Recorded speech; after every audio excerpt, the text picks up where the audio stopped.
On peut modifier la Constitution avec l'article 11, c'est-à-dire Macron, il arrive et il dit « Bon, on va faire un changement dans la Constitution ». C'est pas tout à fait constitutionnel, ça, quand même. L'article 11 où il peut modifier la Constitution aussi, c'est ce qu'il... L'article 11, c'est pas tout à fait aucun article pour modifier la Constitution.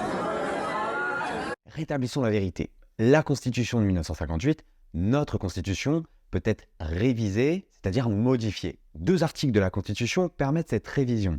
L'article 89 d'une part et l'article 11 d'autre part. L'article 89 de la Constitution permet une révision, mais qui doit suivre une procédure assez complexe qui nécessite plusieurs étapes. L'initiative de cette révision vient soit du président de la République, on parle de projet de loi constitutionnelle, soit des membres du Parlement, on parle de proposition de loi constitutionnelle. Ensuite, ce projet de loi constitutionnelle, par exemple, est discuté devant chaque assemblée selon la procédure législative ordinaire, avec toutefois quelques règles particulières. Puis, s'il s'agit par exemple d'un projet de loi constitutionnelle, le président de la République peut décider soit de présenter le texte au peuple, qui peut le voter par référendum, soit de le présenter directement au Congrès. C'est la réunion de l'Assemblée nationale et du Sénat qui va pouvoir le voter à certaines conditions. Alors pourquoi Louis Boyard parle de l'article 11 de la Constitution?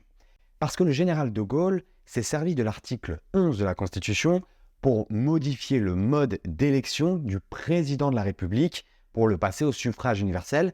Il n'est pas passé par l'article 89. Alors cet article permet au président de la République de soumettre à référendum tout projet de loi portant sur l'organisation des pouvoirs publics. Donc l'intérêt pour le général de Gaulle, c'était de passer par l'article 11 pour éviter que ni l'Assemblée nationale ni le Sénat n'aient à voter le texte de révision. Mais une telle utilisation a été critiquée parce que l'article 11 vise les projets de loi, alors que l'article 89 vise les projets de révision. On a une autre partie de la doctrine toutefois qui considère que désormais, l'utilisation de l'article 11 pour réviser la Constitution constitue une coutume constitutionnelle et que ce serait même un moyen plus démocratique puisqu'on passe directement devant le peuple par référendum. Abonne-toi pour plus de conseils.